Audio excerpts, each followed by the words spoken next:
आपने किया। आज का हमारा ये सम्मेलन जो हमारी अपनी एक लड़ाई, अधिकारों की लड़ाई, उसको लेके बुलाया गया है। और मुझे बहुत सारे साथियों ने यहाँ संबोधित करते हुए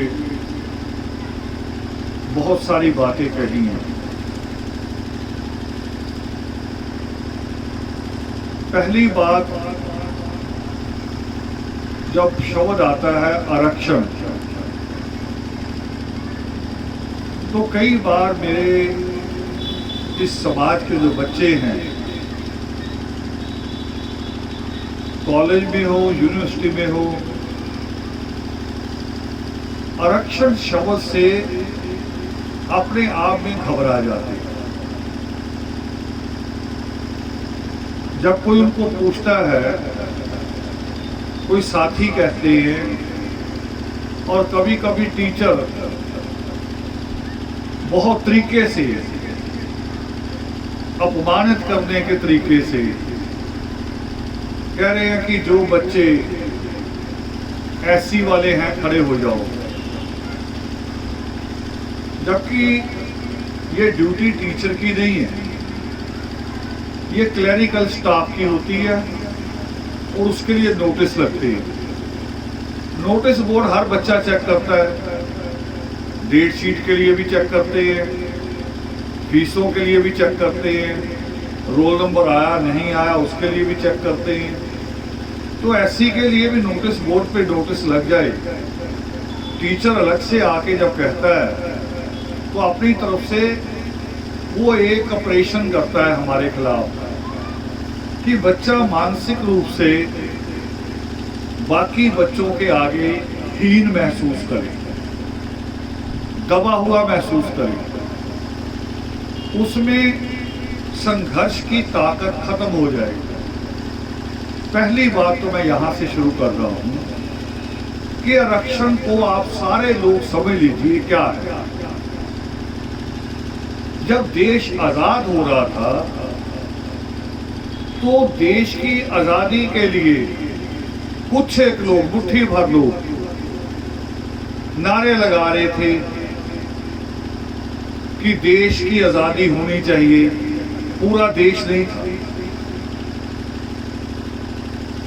अभी रास्ते में बात हो रही थी कि कलायत जींद में आता है या किसी और जिले में आता है, और संगरूर के साथी पूछ रहे थे, तो मैंने इनको बताया कि पहले संगरूर तक सारा एक ही था, ये बाद में छोटे छोटे अलग हुए। क्या था वो थी रियासत, राजा की रियासत। तो देश अलग अलग राजाओं में बटा हुआ था, जिनको आज बड़े नारे लगा के, स्लोगन बना के, सीरियल बना के हमें बताया जाता है कि सूरमे थे देश के, जिसमें नाम आता मंगल पांडे का, जिसमें नाम आता है झांसी की रानी लक्ष्मीबाई का, नाना साहेब का। अगर सही में इतिहास को पढ़ोगे तो वो देश के लिए नहीं लड़ रहे थे, वो अपनी अपनी रियासतों के लिए लड़ रहे थे। अब यहां से आपको आरक्षण समझ में आएगा। चलो वो तो था देश की आजादी से 90 साल पहले, 1857 में, और हार गए। और 90 साल बाद जब देश आजाद हुआ 1947 में, तो वो भी शायद कुदरत ने या आप लोगों की दुआओं ने चाहा होगा। वो महात्मा ज्योतिबा राव फूले की और बाबा साहब अम्बेडकर के बच्चों की कुर्बानी ने चाहा होगा। अगर 90 साल पहले देश आजाद होता तो आज आप डीएससी की मांग नहीं कर रहे थे। 90 साल पहले आजाद होता तो जो राज परिवार थे देश उनको मिलता, आपको वोट का अधिकार भी नहीं मिलता और वोट नाम की चीज इस देश में होनी नहीं थी। ये भी समझ लीजिए। बहुत कोशिश की जा रही है कहने की कि देश की आजादी की लड़ाई थी, देश की नहीं थी। रानी झांसी को कहा तेरे दत्तक लड़के को नहीं मानेंगे उत्तराधिकारी, वो लड़ने को तैयार हो गई। यानी जिस जिसको कहा कि तुम्हें अगली गद्दी नहीं मिलेगी वो सब लड़ने को आ गए। जब लोग गद्दियों के लिए लड़ रहे हैं तो हम अधिकार की बात भी ना करें। हम तो बहुत छोटी बात कर रहे हैं, सीमित बात। हम बहुत बड़ी रियासत नहीं मांग रहे, अपना अपना अधिकार मांग रहे। एक इंसान होने के नाते जो अधिकार होना चाहिए वो अधिकार। फिर 1947 का समय आ गया। मैं आपकी शर्म दूर कर रहा हूं, जो आप आरक्षण के तौर पे शर्माते हो, ये मैं उसको दूर कर रहा हूं। 1947 में जब बात आई देश को आजाद करने की, तो कांग्रेस का एक डेपुटेशन गांधी की अध्यक्षता में जा रहा था, मुस्लिम लीग का एक डेपुटेशन जिन्ना की अध्यक्षता में जा रहा था, और ऐसे ही 2-4 और छोटी छोटी पार्टियां थी, और एक डेपुटेशन और जा रहा था। वो थे जितने देश के छोटे छोटे राजा थे, इन्होंने आपस में एक काउंसिल बनाई, अपनी एक यूनियन बनाई, उसके प्रतिनिधि चुने कि तुम हमारी तरफ से जाओ। क्या मांग रहे थे कि हमारी रियासतें बचनी चाहिए, हमारा राजपाट बचना चाहिए। और उसी वक्त जो मुस्लिम लीग की मैंने बात की, मुस्लिम लीग ये यकीन दिला रही थी कि मुसलमान का अधिकार बचना चाहिए। और जब मुस्लिम लीग ने यह बात की तो सिखों के प्रतिनिधि भी मास्टर तारा सिंह की अध्यक्षता में वो भी जाने शुरू हो गए कि जब देश आजाद होगा तो सिख की पोजीशन क्या होगी, हमें लिख के यकीन दिलाओ कि सिख की पोजीशन क्या होगी। नेहरू और गांधी ने, पटेल ने सिखों को तो भरवा लिया, ये कह के कि तुम हम में से ही बने हो, हम तुम्हारे भाई हैं, तुम्हारी पोजीशन बिल्कुल सही होगी, तुम अलग से अंग्रेजों को ना मिलो। सिखों को तो मना लिया, मुस्लिम लीग नहीं मानी। वो कह रहे जी हमने अपनी कौम का अधिकारों को सुरक्षित करवाना है। आज के संदर्भ में सोचो, आज जब बीजेपी टिकट बांटती है, जिसकी सत्ता है हरियाणा में भी देश में, हरियाणा की टिकट बांटे या पार्लियामेंट की टिकट बांटे, पूरा ध्यान रखते भी एक भी टिकट मुसलमान को ना मिल जाए। और अगर पाकिस्तान लग ना बनाया होता मुस्लिम लीग ने तो मुसलमानों का क्या हाल होती। यही बात बाबा साहब अम्बेडकर ने उसी वक्त सोची।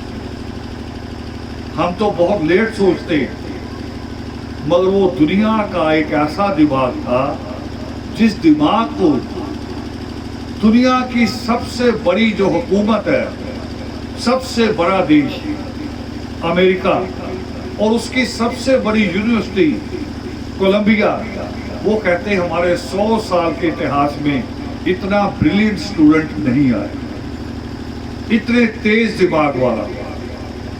और आप ईश्वर का शुक्राना करो कि ईश्वर ने उसे हमारे हिस्से में भेजा। अगर वो किसी और कौम में पैदा हुआ होता तो आज हमारी ये हालत नहीं थी।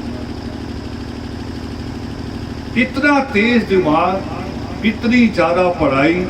हम तो अभी लड़ाई लड़ रहे ना कि शिक्षा में आरक्षण है, नौकरी में नहीं है, नौकरी मिलेगी तो मैं अपने 2-3 बच्चों को, बीवी को अच्छे से पाल लूंगा।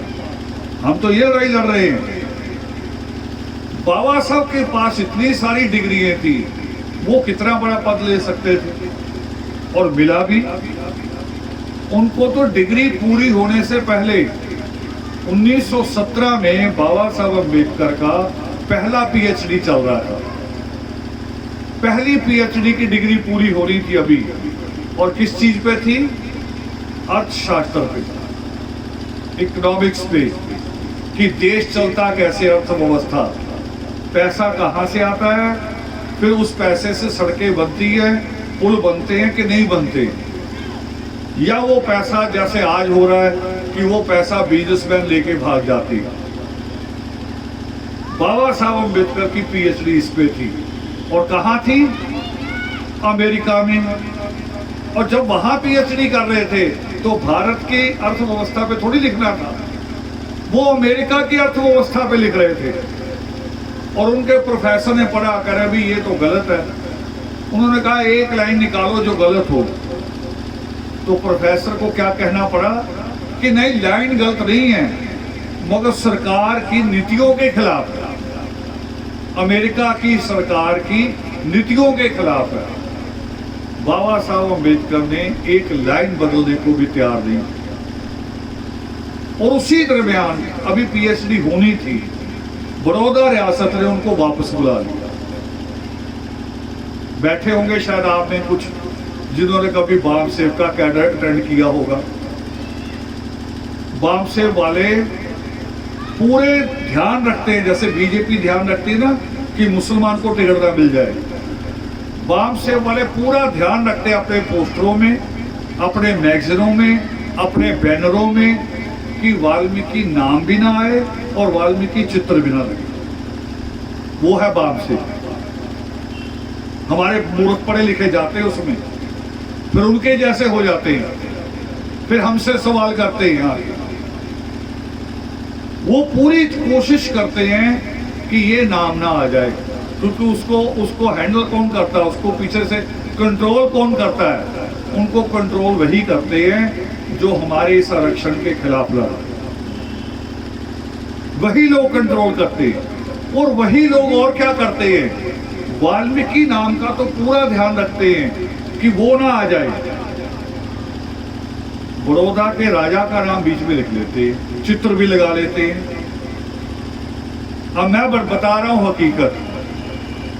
एक स्कॉलरशिप दी थी बाबा साहब अम्बेडकर को, बस इतनी।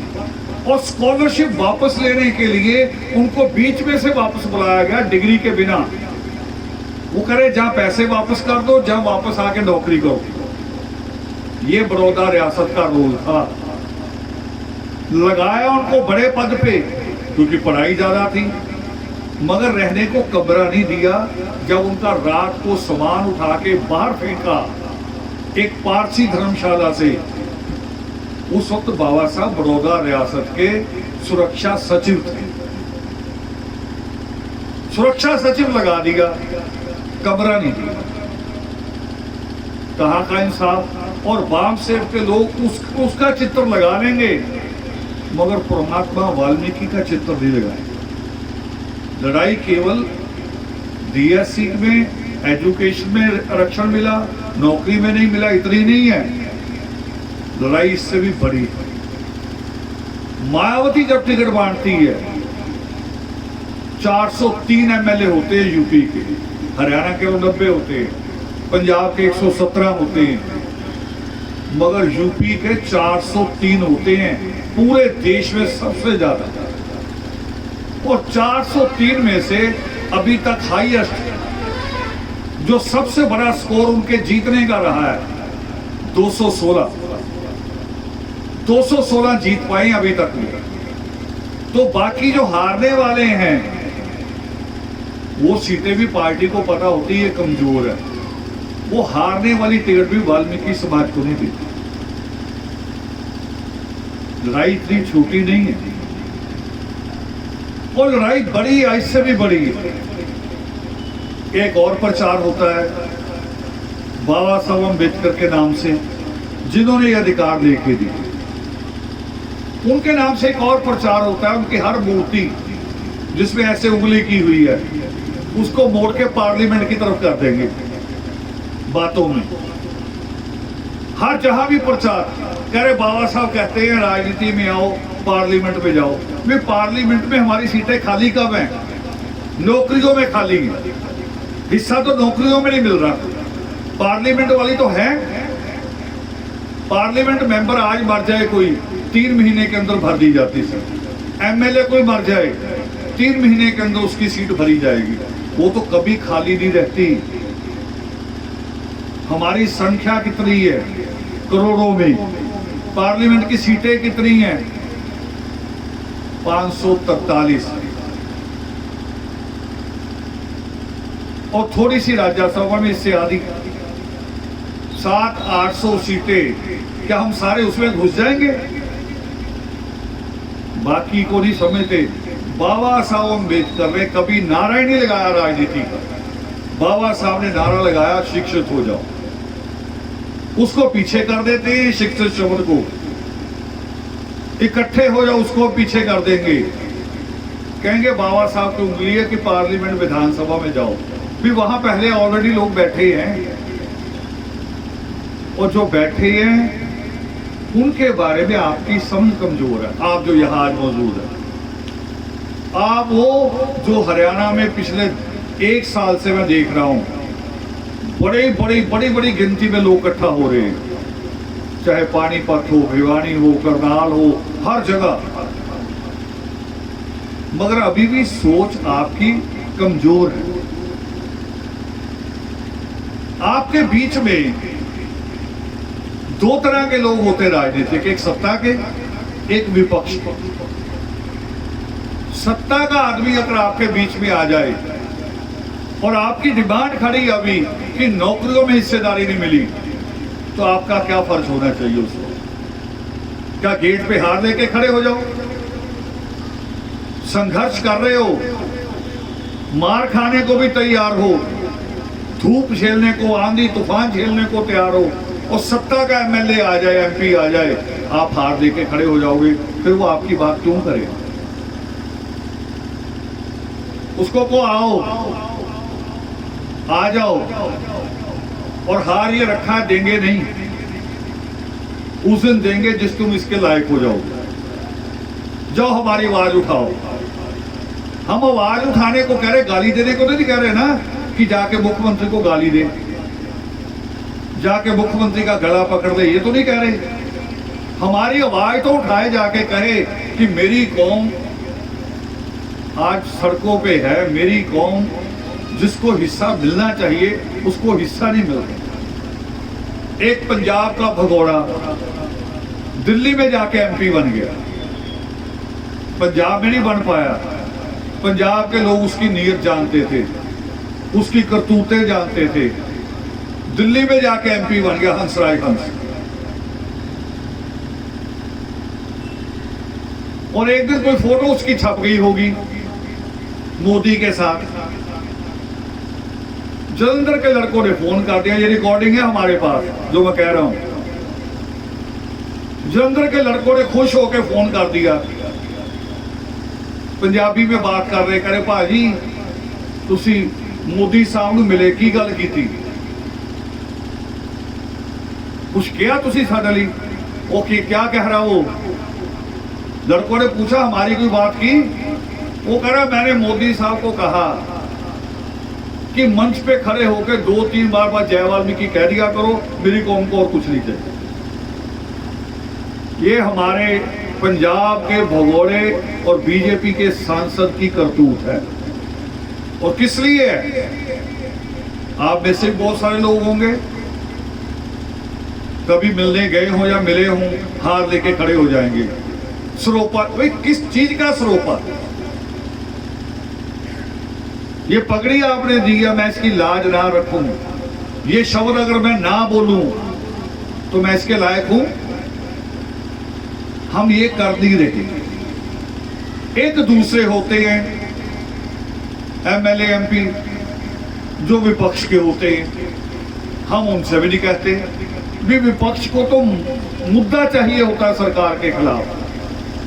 हमारे विपक्ष वाले भी नहीं बोलते, उनको शैलजा से डर लगता है, मौलाना से डर लगता है। इतनी डरपोक कौन? कभी थी नहीं, मगर ये कुछ अजीब सी बीज आ गए हैं बीच में, ये बाहर से आगे कहीं से उड़ के। इतनी डरपोक कौम नहीं है मेरी। सोचो, मैं बता रहा हूं आपको, इतिहास नहीं वर्तमान बता देता हूं। खबर आती ना कभी कभी कि सीवर में जिंदा नौजवान उतरा, गैस चढ़ी, उसकी मृत्यु हो गई। बताओ उसको निकालने कौन जाता है?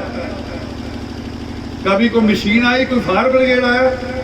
उसी वक्त जो पास खड़ा है बिना परवाह किए कि ये तो मर गया, मैं भी मर सकता हूं, दौड़ के छलांग लगाता है। इतनी बहादुर कौम है। मगर ये पता नहीं कौन सी नस्ल के लोग आ गए जो पार्लियामेंट और विधानसभा में घुस गए, जो हमारी आवाज उठाने से, सिर्फ हक की बात कहने से डरते। हक की बात कहनी चाहिए। अब मैं फिर थोड़ा पीछे आ रहा हूं, बात छोड़ दी मैंने आरक्षण वाली। तो सबने अपना अपना अधिकार मांगा, सिखों ने, मुसलमानों ने और ईसाइयों ने भी। एक कमिटमेंट है, जब देश आजाद हुआ तो उसके बीच में एक कमिटमेंट है ईसाइयों के अधिकार की, कि चर्च के पास जितनी भी जमीनें होंगी, चाहे हजारों एकड़ हो, वो वापस नहीं ली जाएंगी। उन्होंने भी अधिकार मांगा अपना। जो राज परिवार थे इन्होंने भी मांगा। इनको एक स्कॉलरशिप लगी लाखों रुपए महीने की, उस वक्त, आज का लाखों नहीं, 1947 का लाख। ये तो इंदिरा गांधी ने बाद में बंद की है। भी ये किस बात की स्कॉलरशिप है? लाखों रुपए की। तो ये बात बाबा साहब अम्बेडकर ने भी कर दी।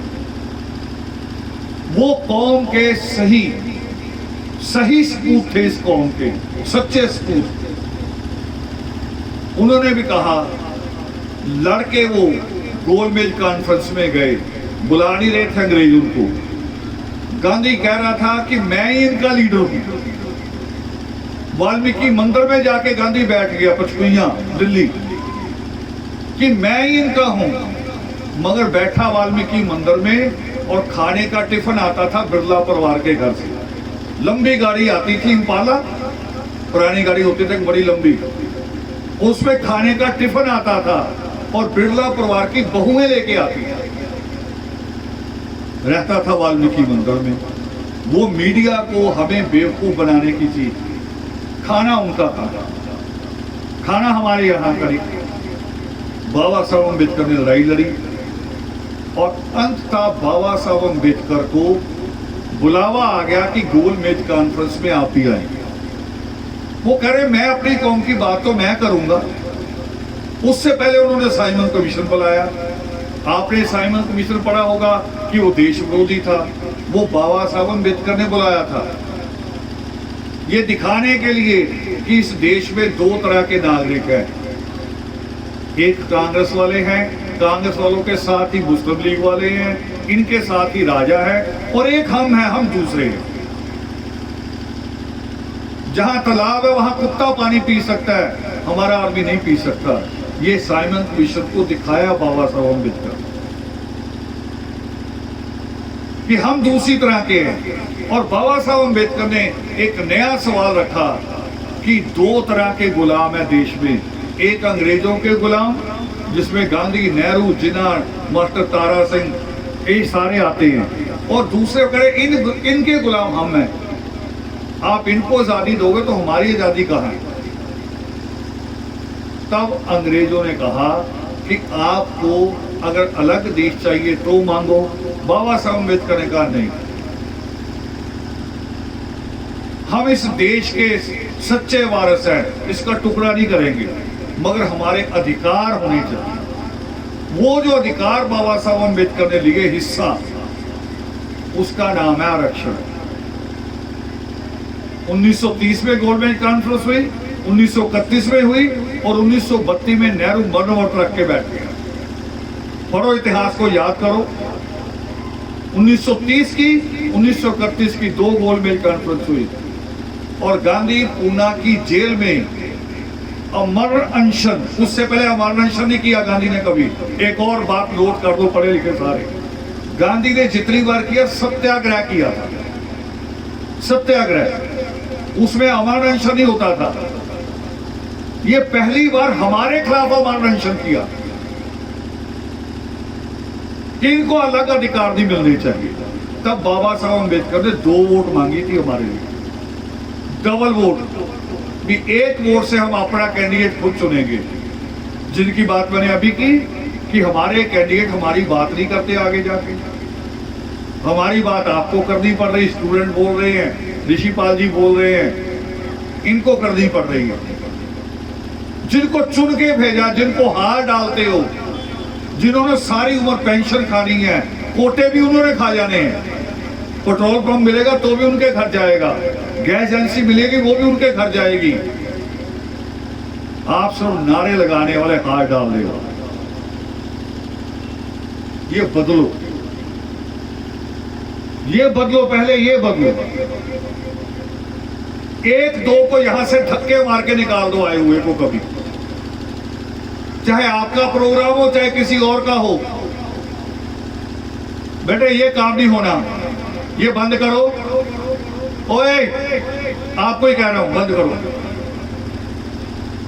अधिकारों की बात कर रहे हैं, 2 मिनट पानी से रह नहीं पा रहे। देखो, इनको मतलब की बात ही समझ में आ रही है।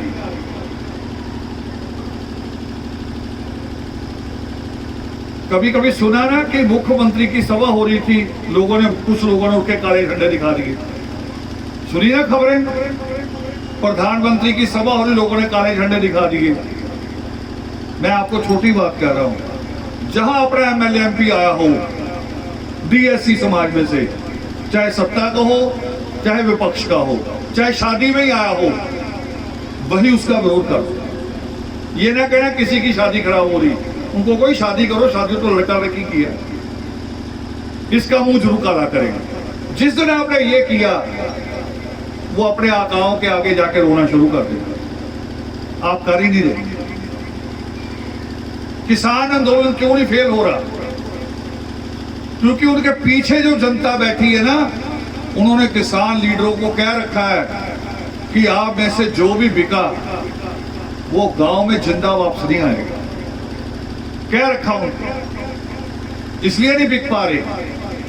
नहीं, लालच बहुत मिले होंगे, कितनी राउंड में मीटिंगें हुई हैं, आप करती नहीं हैं।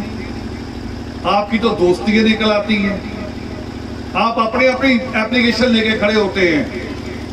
और एप्लीकेशन भी क्या, नगर पालिका, कोई बड़ा काम भी नहीं। पहले इन जनप्रतिनिधियों को दुरुस्त करो। तो जब बाबा साहब अम्बेडकर ने डिमांड उठाई तो उन्होंने कहा भी मेरी कौम का हिस्सा क्या होगा जब देश आजाद होगा। मैं देश का टुकड़ा नहीं करूंगा, हिस्सेदारी चाहिए। ये हिस्सेदारी का नाम है आरक्षण। आप शर्मा जाते हो जब कोई कॉलेज यूनिवर्सिटी में पूछता है, आप जवाब देने से डरते हो, ये कहने से डरते हो कि मैं इस कैटेगरी से हूं। क्यों डरते हो? आपको तो गर्व से कहना चाहिए कि हम पढ़े लिखे, चाहे आरक्षण से, कोटे से, मगर आज तक जितने देश के जासूस पकड़े गए हैं, देश को बेचते हुए जितने लोग पकड़े गए हैं, उनमें से एक भी हमारे समाज में से नहीं था। गर्व से कहो वहां खड़े हो कि हम में से एक भी गद्दार नहीं है। हम वो हैं, चाहे कोटे से आए। आप डरते हैं बिना वजह। जब वहां डरोगे तो लड़ाई कैसे लड़ लोगे? अब थोड़ी बात मैं कानूनी पक्ष की कह रहा हूं। यहां अभी हमारे एक विद्यार्थी बच्चा बोल रहा था, कानूनी पक्ष का पूरी पता नहीं आप लोगों को। 2022 में सुप्रीम कोर्ट से अलग आरक्षण का केस हम लोग जीत चुके हैं। 2022 में 5 जजों की बेंच बनी, जिसमें आदर्श परिवार हिस्सा था उस लड़ाई का। राजकुमार अतिकाय जी आज हमारे बीच में नहीं है, वो हमारी तरफ से वहां पेश होते थे। अक्टूबर 2022 में सुप्रीम कोर्ट के 5 जजों ने फैसला लिखा, पहली लाइन लिखी भी कोई भी सरकार अलग आरक्षण दे सकती है, बिल्कुल साफ कर दिया, कोई उसमें कॉमा नहीं, कोई फुल स्टॉप नहीं, कुछ नहीं, एक लाइन सीधी सिंपल, कोई भी सरकार आरक्षण दे सकती है, कोई 341 बाधा नहीं होगा, कोई 314 बाधा नहीं होगा, कोई भी धारा बाधा नहीं होगी। मगर आगे उन्होंने एक सुझाव लिखा था, अगली लाइन में सुझाव लिखा उन्होंने कि 5 जजों का फैसला हम दे रहे हैं, 5 जजों का पहले इसके खिलाफ आया हुआ है, एक बार जस्टिस चलैया का बहुत पहले आया हुआ है फैसला, वो कह रहे टाई हो जाएगा, 5 ने पहले दिया खिलाफ, हमने आपके फेवर में दे दिया तो टाई हो जाएगा, क्रॉस कर जाएगा। उन्होंने सुझाव लिखा कि एक बार दोबारा अपील लगा के 7 जजों की बेंच से इसे पास करा दो, फिर ये चैलेंज नहीं होगा। लोग फिर पार्टी बने, फिर कोर्ट में गए, और अभी पिछले महीने हियरिंग हुई, जो सेंट्रल गवर्नमेंट का अटॉर्नी जनरल वहां पेश हुआ, उसने लिख के दिया सेंट्रल गवर्नमेंट की तरफ से कि अलग आरक्षण देने के पक्ष में है केंद्र सरकार। ये सुप्रीम कोर्ट में दिया गया हल्फनामा है। अब ये बहाना जो आपको कहे ना कि एमएलए एमपी या मुख्यमंत्री कि जो उस ऐसे संविधान में उनको सुप्रीम कोर्ट ने दे दी जाएगा, 7 जजों की बेंच का मतलब होता संवैधानिक पीठ कि संविधान भी इजाजत दे रहा है, और उन्होंने दे दी पिछले महीने, हमारे फेवर में हो गया। अब तो बहानेबाजी, वोटों की धमकी है, आप देते नहीं है। अब देखो लड़ना किसके खिलाफ होता है, जो पार्टी सत्ता में हो उसके खिलाफ लड़ा जाता है, जो सत्ता से बाहर लड़ेंगे किसके खिलाफ, डिमांड भी उसे करेंगे जो सत्ता में है, अगर वो नहीं सुनेंगे तो लड़ेंगे भी उसी के खिलाफ। मैं नहीं अपील कर रहा, कोई राजनीतिक अपील नहीं कर रहा, आपने फैसला लेना है। आप फैसला लोगे तो उसके ऊपर मैं और जोर से अब बुलंद आवाज में वही बात मैं कहूंगा जो फैसला आप लें। जो पार्टी सत्ता में है हरियाणा में, केंद्र में, उसके खिलाफ वोट डालने का फैसला लेना पड़ेगा। समय नहीं है आपके पास इंतजार का। 15 तारीख को नोटिफिकेशन आ जाएगा, अभी पार्लियामेंट इलेक्शन का नोटिफिकेशन आ जाएगा। सरकार सीधा बहाना कहेगी कि जी अभी नोटिफिकेशन आ गया, आचार संहिता लागू हो गई है, हम कुछ नहीं कर सकते। भी आपने पहले 3-4 सालों में कुछ नहीं किया, तो इन 15 दिनों में आपने क्या करना है, और 15 दिनों में जो करना वो आपका रोल है। 4 साल आप कुछ नहीं कर सकते, मगर इन 15 दिनों में आप कर सकते हैं। अपनी बस्तियों में, अपने गांवों में, अपने घरों के पास सत्ताधारी पार्टी का बैनर भी ना लगने लगे, चाहे कुछ ताया चाचा ही क्यों ना हो उस पार्टी में, उसको कोई रिश्तेदारी अलग है, मगर कौम का मसला अलग है, ये नहीं लगने देंगे।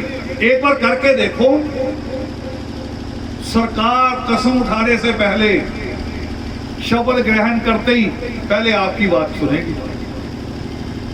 करके देखो, आप करते नहीं है, अभी बदल जाओगे, यहां से उठोगे, सबकी अपनी अपनी पार्टी हो जाएंगे।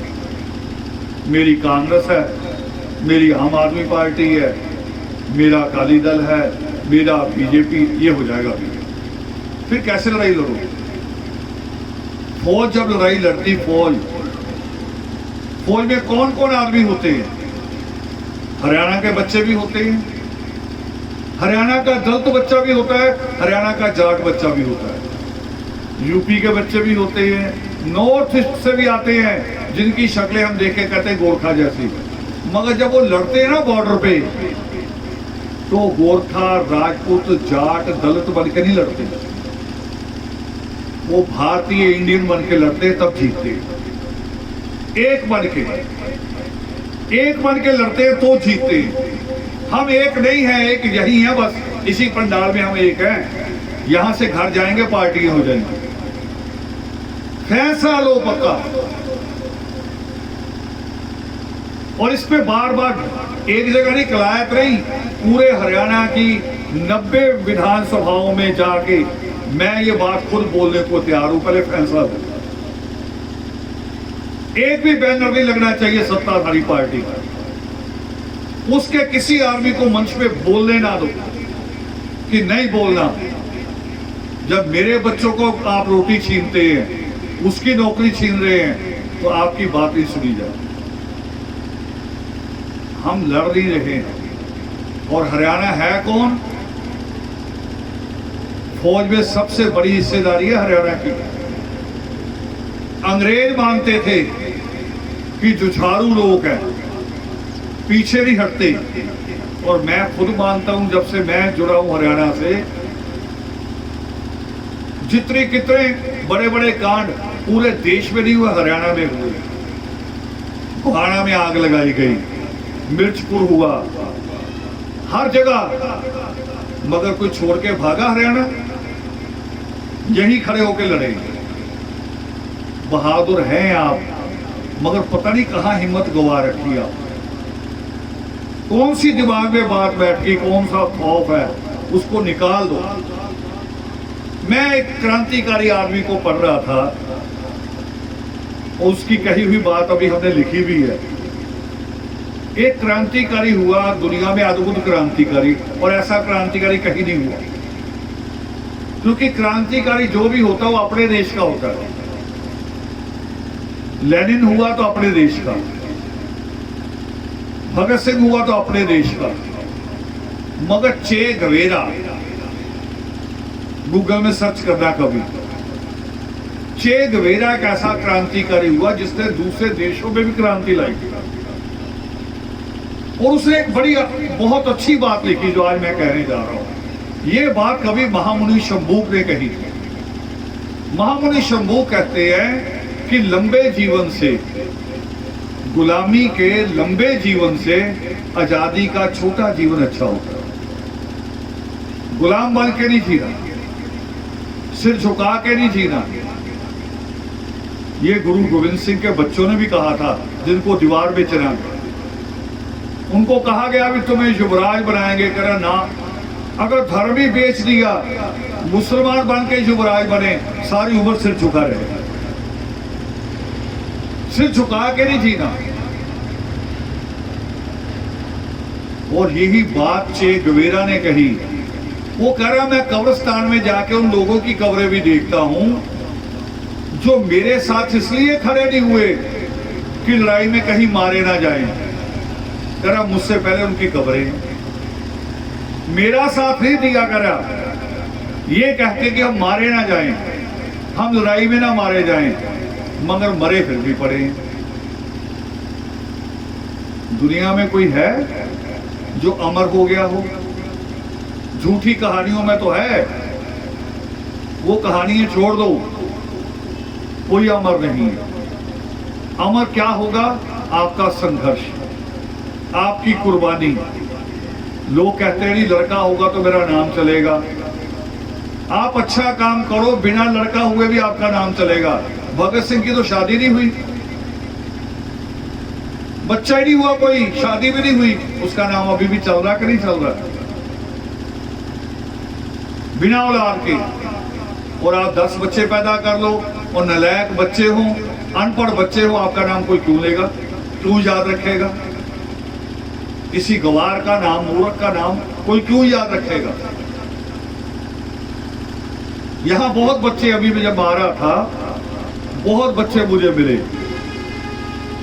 6ठी 7वीं से ऊपर तक के बच्चे हैं, PhD तक के भी बैठे हैं।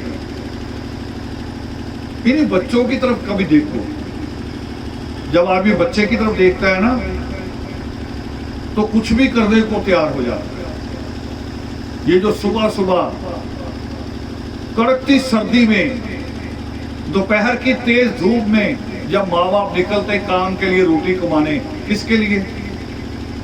बच्चों के लिए। बच्चों को देख के कि मेरा बच्चा भूखा नहीं सोना चाहिए। इन्हीं बच्चों को देख के ये प्रण लो कि हमने इस लड़ाई को ईमानदारी से लड़ना, क्योंकि ये उन बच्चों की लड़ाई है, ये आपकी नहीं है। उन बच्चों के लिए लड़ाई लड़ रहे हैं हम लोग। मैं बहुत खुश हुआ था जब 1957 में पहली बार, 97 में, 97 में पहली बार कुरुक्षेत्र यूनिवर्सिटी के कुछ बच्चे मुझे आके मिले। 1995 में ये आरक्षण हुआ था अलग, और उस वक्त 4 यूनिवर्सिटी थी हरियाणा में, रोहतक की, 2 हिसार की, 1 कुरुक्षेत्र है। 3 यूनिवर्सिटी ने अपने मैन्यूअल का प्रोस्पेक्ट होता है, उस प्रोस्पेक्ट में ए और बी लिख लिया। ये डीएससी तो अभी आया ना आपका, ए और बी, मगर वहां वीसी था एमएल रंगा, उन्होंने अपने प्रोस्पेक्ट में नहीं छापा, वहां एक ही कैटेगरी। और बच्चे आए मेरे पास, करनाल में मिले मुझे, वो कह रहे जी ऐसे ऐसे हमने लड़ाई लड़ दी। और मैंने कहा भी हंसते हुए उनको, मैंने कहा आप तो ऑलरेडी स्टूडेंट है यूनिवर्सिटी के, आपको तो सीट मिल चुकी है। वो कह रही हमें मिल चुकी है, हमारे जो पीछे भाई बहन है। मुझे बड़ा ही अच्छा लगा, ये बात प्रभावित की। आप भी लड़ाई बच्चों की लड़ रहे हैं, आपकी अपनी लड़ाई नहीं है, मगर उन्हें ईमानदारी से लड़ो उन बच्चों की तरफ देख के कि अगर हम पार्टियों के हुए तो फिर हम इन बच्चों के नहीं हैं। फैसला कर लो हम पहले किसके हैं। और मैं हमेशा कहता हूं, आज तो बात हमारी सामाजिक हो रही है, अधिकारों की हो रही है। मैं जब धर्म की बात भी कहता हूं तब भी कहता हूं कि रिश्ते 2 ही हैं संसार के, बाकी रिश्ते सब झूठ। रिश्तेदारियां गिनने में बहुत सारी हैं, मगर है 2। एक तो ईश्वर के साथ जो हमसे कुछ नहीं मांगता, ये झूठ फरेब है। ये मेरी माएँ बेटियां बैठी हैं, इनका बड़ा दिल मोम होता है, इनको आके कोई ना कोई भक्त कहता है कि देवी ने सूअर मांगा है, फला पीर बकरा मांग रहा है, कोई कढ़ाई रह गई है। ये बेचारी माँ तो माँ है ना, माँ तो डर जाएगी। मैं एक प्रैक्टिकल बता रहा हूं अपना। मेरे पथरी थी बित्ते में और एक गलत हॉस्पिटल में दाखिल हो गया। तो हॉस्पिटल तो बहुत बड़ा है, नामी हॉस्पिटल है, सीएमसी, क्रिश्चियन मेडिकल कॉलेज, आजादी से पहले का, मगर अब उसमें बेईमान डॉक्टर आ गया। ऑपरेशन होना पथरी का, और वो फाइल पे लिख रहे हार्ट वाले डॉक्टर को मार्क कर रहे हैं, और 3 दिन हार्ट वाला डॉक्टर नहीं आ रहा, मतलब 3 दिन का बिल, और पथरी का दर्द बढ़ता जा रहा है।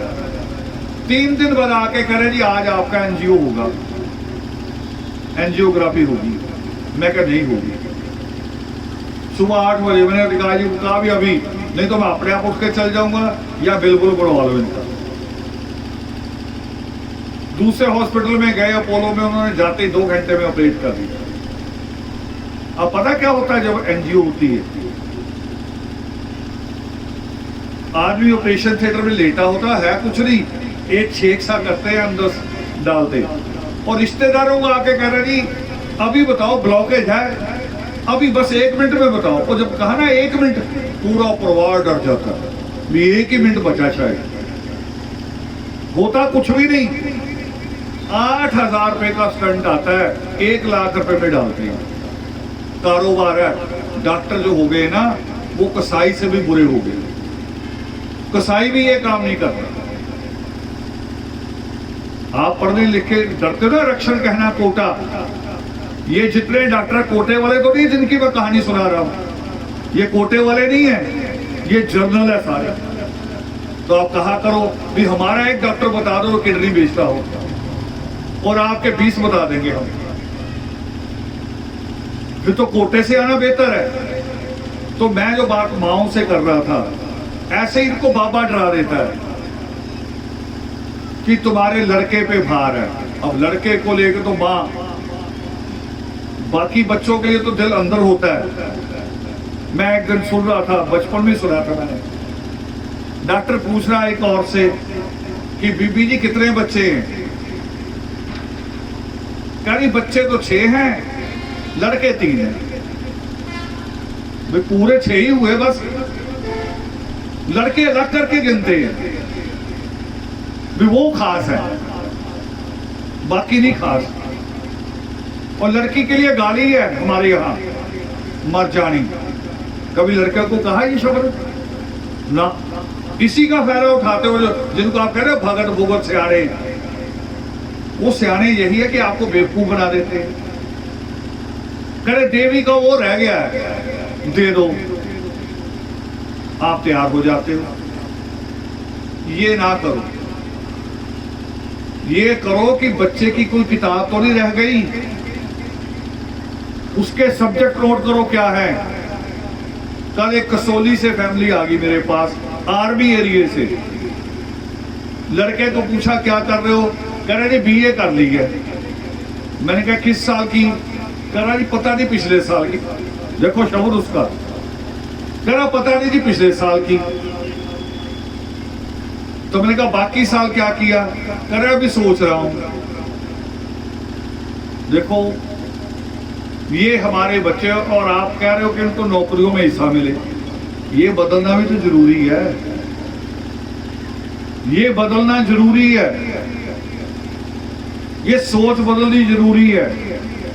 उनके साथ लड़की अच्छा, उसने अच्छा किया हुआ, कहीं मैंने ला किया मगर आगे बुरा किया हुआ।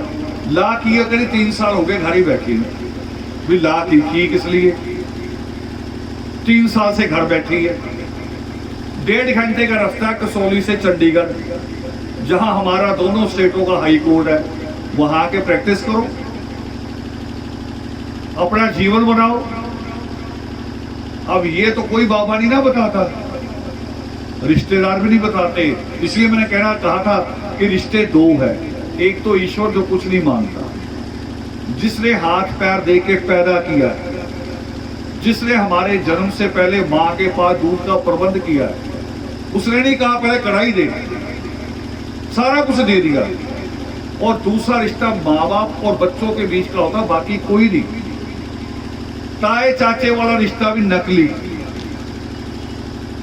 कभी याद करो, बच्चे का अगर झगड़ा हो जाए कहीं बाजार में, है ना, बाइक से टकरा गया, पुलिस वाला घर आ गया आपके, वो सामने ताया चाचा कोई खड़ा है, तो ताए चाचे भी ये कहते जी कि ये वाला गेट है उनका,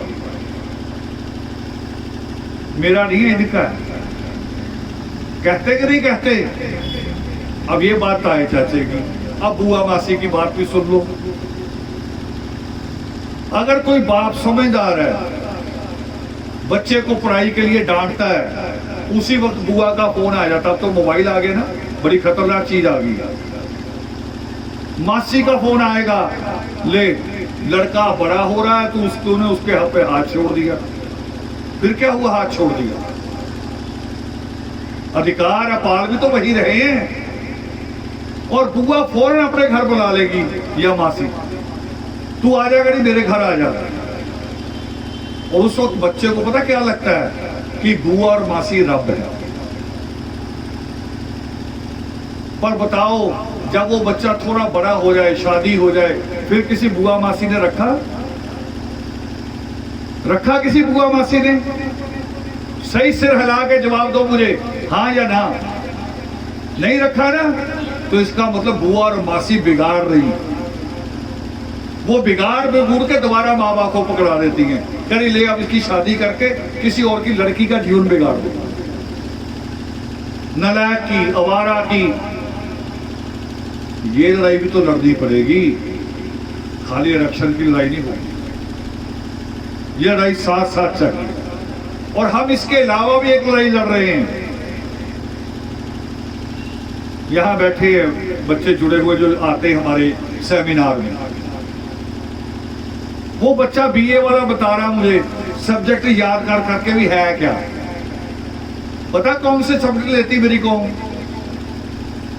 हिंदी दोबारा ले लेंगे, हिंदी का इलेक्टिव ले लेंगे, वो क्या फिजिकल ले लेंगे, आसान आसान सी चीजें जिसमें पढ़ना ही ना पड़े। बिना तपे सोने पे चमक आ सकती है? बिना भट्टी से निकले सोना चमक सकता है? इसलिए मैं आपको कहता हूं, ये जितनी मेरी बेटियां बैठी हैं, माएं बैठी हैं, बच्चों को फूलों की तरह ना पालो। कहती हैं मैं तो बच्चों को फूलों की तरह रखती हूं ना, इनको पेड़ों की तरह रखो। फूल तो एक हवा का झोंका आता है, झड़ जाता है। आपके बच्चे ऐसे ही हैं, बिल्कुल नालायक, थोड़ी सी हवा लगी झड़ जाते हैं। इनको पूरा पेड़ बनाओ, आंधी तूफान का मुकाबला करें और किसी की छाया के काम भी आए। ये बनाने की जरूरत है। लड़ाई लड़ेंगे, हम इस लड़ाई में पहले से साथ रहे हैं। अतिकाय जी कोर्ट में भी गए रहे हैं और कोर्ट में इतनी बुरी हालत में रहे हैं कि उनको एक दिन कैद हो सकती थी। जब हम पहले दिन अपीयर हुए इस केस में, हम उसका हिस्सा नहीं थे। आप बाहर में जाके पार्टी नहीं बन सकते, कोर्ट में ये लॉ है। जब केस चल पड़ा, हियरिंग शुरू हो गई, फिर आप उसकी पार्टी नहीं बन सकते। मगर पंजाब हरियाणा हाई कोर्ट के एक जज थे, जवाहरलाल गुप्ता, उनको हमने अपना वकील किया तो उसने एक ट्रिक बताई। मैं कह रहा ट्रिक क्या है, खाली कानून कोई नहीं है, ट्रिक है। और कह रहा जिम्मेवारी आपकी। और किस तरह हम पेश हुए अतिकाय जी, जिस दिन फैसला होना था हमारे खिलाफ, पता ही नहीं चला केस का। चमार महासभा केस ले गई सुप्रीम कोर्ट, हमें पता ही नहीं।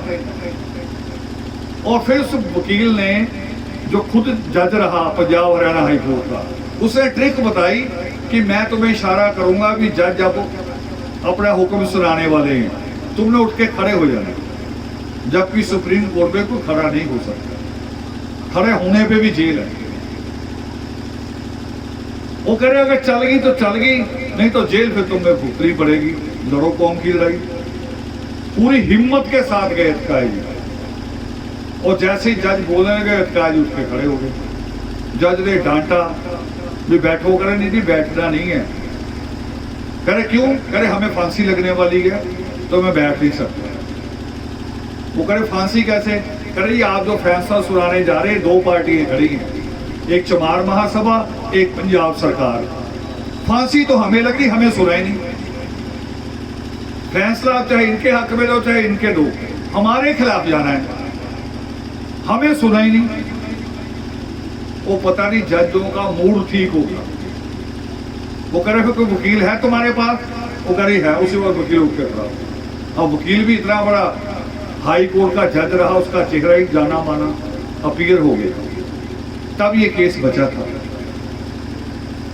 आप लोगों को भी तैयार रहना पड़ेगा। एक एक आदमी, रावण का इंतजार ना करो, आप सारे रावण हो सकते। मैंने बहुत छोटी बातें कही कि अपने गांव में, गली में, बस्ती में बैनर ना लगने दो, पार्टी को नहीं लगेगा। हमें अलग आरक्षण दिला दो पूरा, नौकरी में भी, शिक्षा में भी हम खुद झंडे लगा देंगे, झंडा लेके चल पड़ेंगे। दो हमारा हिस्सा बने और नहीं तो नहीं। और ये राजनीतिक वो है, जो अधिकार है हमें संविधान के अनुसार जो अधिकार है, उस अधिकार की लड़ाई। अब उन्होंने दूसरा तरीका भी खोज लिया है कि दूसरे झंडे लगाएंगे ला ला के, कोई झंडा भी नहीं लगने दें। वो वोट तो उन्हीं को दिलाता है ना, ये जरूरत है। तो आरक्षण, पहली बात मैंने जो शुरू की, आरक्षण कोई भीख नहीं है, आरक्षण हिस्सा है। मुस्लिम लीग ने अलग देश ले लिया, सिखों ने कमिटमेंट ले ली कि पंजाब में कोई सरकार बने मुख्यमंत्री पगड़ी वाला होगा। हमारा है कहीं तो हमारा भी तो हिस्सा होना चाहिए। हमें बाबा साहब अम्बेडकर ने बिल्कुल मूलभूत हिस्सा लेके दिया कि शिक्षा में हिस्सेदारी, राजनीति में हिस्सेदारी, नौकरी में हिस्सेदारी, तो अपने आप ही हिस्सेदारी बन जाएगी। अगर शिक्षित नहीं होंगे तो राजनीति समझ लेंगे, समझ पाएंगे उनकी जो जिस तरह के वो कूटनीति करते हैं वो समझ आ जाएगी हमें? कभी समझ में नहीं आएगी। पहले शिक्षित होना जरूरी है, पढ़ा लिखा होना जरूरी है, फिर संगठित होना जरूरी है। हम संगठित नहीं, मैं दोबारा दोहरा रहा हूं, हम संगठित नहीं हैं, हम पार्टियों के लोग हैं, बटे हुए लोग हैं। हम संगठित हो जाओ अपने बच्चों के अधिकारों के नाम पे, बस। और कोई बात ना मानो, मुझे मानने की जरूरत भी नहीं है। अपने बच्चों का अधिकार, इसके लिए हम एक हैं, ये होना पड़ेगा। थोड़ा जल्दों में नोटिफिकेशन आ जाएगा, समय नहीं है हमारे। तो आज का ज्यादा बड़ा सब्जेक्ट यही था। दूसरी कोई और बातें मैं करूं तो वो होगा कि अपनी बात को लंबा कर रहा हूं, समय खराब कर रहा हूं। आप लोग सुबह 10 बजे से आ रहे हैं लोग, मगर मेरी प्रार्थना है आप लोगों से कि मेरी बातों पे गौर कर लो दोबारा। एक बार टाइट हो गए तो सत्ता आपके, सरकार आपके हाथ है। वो आपको खुश कर देते हैं, नहीं ओएसडी लगा दिया, हमने ओएसडी से क्या लेना भाई? ओएसडी तो एक आदमी लगा ना, बाकी कौन का क्या हुआ? मैंने देखा यूपी में 5 मिनिस्टर लगाए गए ओबीसी में से, 5 मिनिस्टर, और बोर्ड लगवा दिए सरकार ने 5 मंत्री ओबीसी में से। तो जानते ओबीसी स्टूडेंट ने क्या किया? उन्होंने भी अपने बोर्ड लगा दिए। वो कह रहे 16,000 लेक्चरर के पद खाली पड़े हैं ओबीसी के, पहले वो दो फिर मानेंगे। ये आपको भी करना चाहिए। वो कह रहे हमने क्या लेना 5 मंत्रियों से, ये पहले भी खाते रहे, आगे भी खा जाएंगे। तो बहुत सारी बातें हुई। मुझे यहाँ बच्चों को देख कर खुशी हुई, जो बच्चे स्कूल वाले शामिल हैं, क्योंकि ये युवा जो होते हैं असल में यही क्रांति लाते हैं। जब इनके जहन में बात बैठ गई कि ये लड़ने मरने से किसी चीज से नहीं डरते। किसी भी देश में क्रांति आई हो, चाहे रूस हो, क्यूबा हो, इंडिया हो, युवा लाएंगे अगर क्रांति लाएंगे। जय वाले।